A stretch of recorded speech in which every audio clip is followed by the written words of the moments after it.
कम आयु वाले बम जी हमारे साथ तबला बजा रहे हैं और बकरी भी जीवित है। बलि हम लोगों ने पढ़ने नहीं दिया, नहीं दिया, नहीं। किसी के प्राण की रक्षा की तो आज ये भी रक्षित है।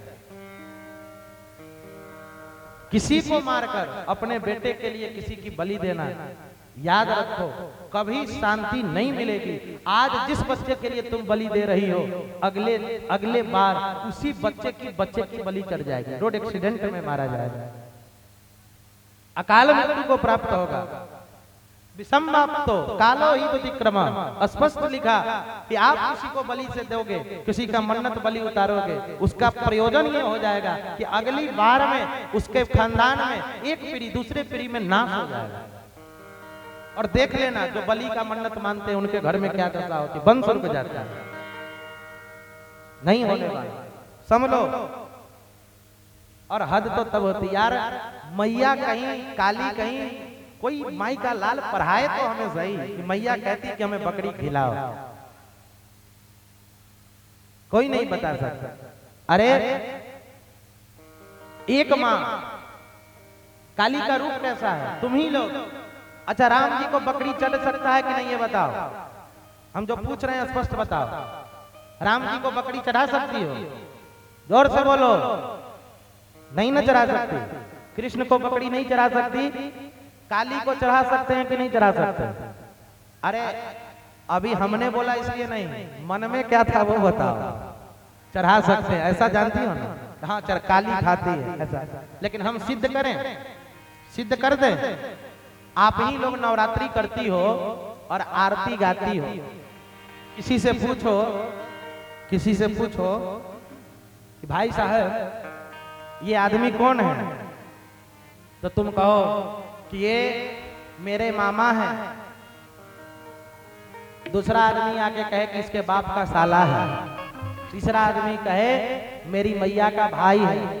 चौथा आदमी कहे मेरे दादा का बेटा है।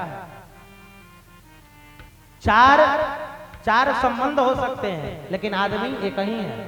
संबंध चार है, किसी का बाप है, किसी का साला लग रहा है, किसी का बेटा लग रहा है। संबंध चार हो सकते हैं, लेकिन वस्तुतः जीव तो एक ही है, वो प्राणी एक है। इसी प्रकार आप लोग नवरात्रि करते हैं तो क्या गाते हैं आरती में? राम कृष्ण तो सीता ब्रजरानी राधा, मैया ब्रजरानी राधा, बाछा कल पद्म, तो बाछा कल पद्म, हार निषभ बाधा, माँ जग जननी जय जय। अब तुम ही बताओ, तुम ही लोग आरती गा रहे हो कि राम कृष्ण तू सीता ब्रजरानी राधा। मैया आप ही राम हैं, आप ही कृष्ण हैं, आप ही सीता और आप ही वृंदावन में राधा बनती हैं, ये आप ही लोग गाते हो। तो फिर बताओ, जब राम को लहसुन प्याज नहीं चढ़ सकता तो फिर उसी राम के रूप में अवस्थित माता को बकरी कैसे चढ़ाता है? उत्तर दो। कोई माई का लाल कितना भी पढ़ा लिखा हो, सिद्ध करके बताए कि देवी बलि मांगती है, कोई नहीं बता सकता। ये तुम्हारे जीव का स्वाद है, जिसके कारण देवी को बदनाम करते हो। देवी परम वैष्णवी है, परम वैष्णवी है, राम कृष्ण का स्वरूप है। वही एक आदमी किसी का साला हो सकता है, किसी का बेटा। वही राम कृष्ण कभी मैया रूप में प्रतिलक्षित है, कभी हनुमान में, कभी शंकर में है। वही देवी को बदनाम मत करो कि मैया ने बकरी मांगा है, बिल्कुल गलत है। तो बोलोगी कि हम जो बलि चढ़ाते वो जाता कहाँ है? तो पहले तो तुम्हारा पेट पूजा होता है, वो तुम्हारे पेट में जाता, मैया को उससे मतलब है नहीं। और कुछ सिद्ध जगहों पर बलि चढ़ता है, छिन्नमस्तिका इत्यादि में बलि चढ़ाया जाता है, तो उसे ग्रहण कौन करते हैं? उसको लेने वाला कौन है? तो इसका भी उत्तर आरती में दिया गया है। जो आप बलि चढ़ाते हो तामसी प्रवृत्ति से प्रयुक्त जो माता के साथ, कालिका के साथ भगवान भोलेनाथ क्या है? वैष्णवा नाम यथा शंभु, परम वैष्णव है। भोलेनाथ गांजा पीते हैं, कहाँ लिखा है मैं नहीं जानता हूँ। भोलेनाथ पर भंग चढ़ता है ये लिखा है शास्त्र में, लेकिन भोलेनाथ गांजा पीते हैं ये बात कहीं नहीं लिखा है। लेकिन ससुरे गांजा भी पी लेते हैं, भोलेनाथ को बदनाम कर कि बाबा का बूटी, बाबा का बूटी है। कहते हैं बाबा का अलग खोल पलक देख दुनिया की झलक, राम राजा कहीं से आजा गिरना रे भुजाधारी, शिखर पर बैठकर फिकर कर हमारी, संत बड़े परमार्थी भेष करे अवधूत, राम नाम का गोला छूटे भाग जाए अब्दुल। जय।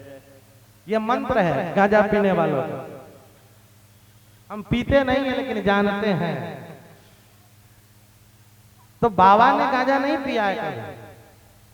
आजकल एक फोटो बिक रहा है जिसमें भोलेनाथ चिलम समारे हुए हैं। अरे भोलेनाथ वैष्णवा नाम यथा शंभु, जरा शास्त्र को पढ़ो। वैष्णवा नाम यथा, परम वैष्णव है, वैष्णवों के आराध्य हैं भोलेनाथ। वो ये सब काम नहीं करते। उनकी भार्या है कालिका, दूल्हा परम वैष्णव हो और पत्नी मांस खाएगी।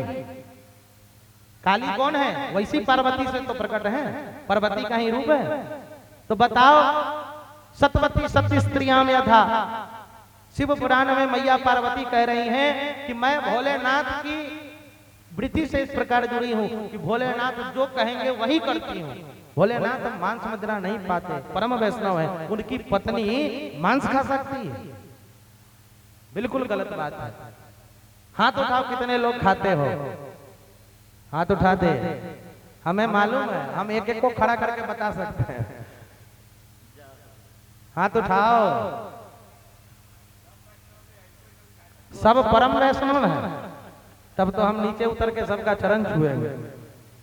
तुलसी जिनके मुख से धोखहु निकलत राम, उनके पग को पग धरी हमरो सर को। अरे जब आप लोग परम वैष्णव हो तो हमें आपको प्रणाम करना चाहिए। अब भीड़ मत लगाना प्रणाम करने के लिए, क्योंकि हम वैष्णव से पैर नहीं खिलाते हैं। और दूसरी बात, फिर हाथ जोड़कर विनती करते, मेरा पैर कोई न छुए तो भी अच्छा है। हम अभी उतने सिद्ध नहीं हैं कि आपको आशीष दे सके। दूर से राधे राधे करिए, हम आपके बेटे जैसे हैं, हमारी उम्र आपके बेटे के समान है। आप दूर से राधे राधे करो, मुझे भी मैया का भाव याद आएगा, आपको भी बेटा लगेगा। प्रणाम कर लोगी तो माँ बेटे का संबंध विच्छेद हो जाएगा। बताओ, बाबा जी मानना कि बेटा मानना? अरे बोलो ना, बेटा बनाना है कि बाबा जी बनाना है? बेटा बनाना है ना, तो बेटा बनाना है तो दूर से राधे राधे करना, भीड़ मत कर, धक्का मत कर। और दूसरी बात, बच्चे और छोटी छोटी बच्चियां जो यहाँ प्रणाम करती हैं, मुझे बड़ा कष्ट होता है, वो प्रणाम ना करें। बालक में मेरे गुरुजी की आज्ञा है, बालक में साक्षात नारायण का वास होता है। जो 11 वर्ष से नीचे हैं उनसे पैर छुलाना नरक का द्वार खोल देगा। बिल्कुल पैर दूर से ही आशीष दो, पैर मत छुलाओ। स्त्री बेटी से तो पैर छुलाना, कुमारी जो लड़की हो उसे तो पैर छुलाना ही नहीं चाहिए। परम लक्ष्मी है, लक्ष्मी से पैर नहीं छुलाया जाता। कितना भी बड़ा महात्मा हो, लक्ष्मी इष्ट है तो पैर नहीं छुओ। हम हाथ जोड़कर कहते हैं, मैं उस लायक नहीं हूं कि तुम मुझे प्रणाम, मुझे अच्छा नहीं लगता, मेरे पीछे 4 आदमी चलते हैं, मुझे बिल्कुल पसंद नहीं है। आडंबर में बिल्कुल नहीं फंसना चाहता, ये मेरा स्वभाव नहीं है। हम खुले हैं, सबके लिए सहज है। कोई भी माई का लाल किधर से भी आएगा, हम खुले मिलेंगे। कोई प्रोटोकॉल मेरा नहीं, कोई EA PA CA नहीं है हमारा, बिल्कुल स्वतंत्र। जब भी आओ बिल्कुल खुले दिल से मिलो, कोई विशेषता नहीं। एक सब में ठाकुर जी हैं, आप भी ठाकुर जी को, हम भी ठाकुर जी को। आप में भी वही ब्रह्म समाहित है जो मेरे भीतर है। तो ब्रह्म को प्रणाम करने से क्या फायदा? एक भगवान दूसरे भगवान को प्रणाम कर रहे हैं, नहीं। दूर से राधे राधे बोलो, दोनों हाथ उठाओ, बोलो राधे राधे। मैं बात कह रहा था कि आप बलि देते हैं उसका क्या होता है, तो मैंने बता दिया पहले। राम कृष्ण तू सीता ब्रजरानी राधा, जब राम कृष्ण को लहसुन प्याज नहीं चढ़ता है, वही राम कृष्ण आरती में आप ही लोग गाते हो कि वही राम कृष्ण, हे मैया राम कृष्ण तू सीता ब्रजरानी राधा, आप वही राम कृष्ण हैं। तो फिर उस रूप में आपका बाप आपके पिताजी मदिरा पान नहीं, शराब नहीं पीते, लेकिन आपके बाप का सार शराब पीता है। इसका मतलब क्या हुआ?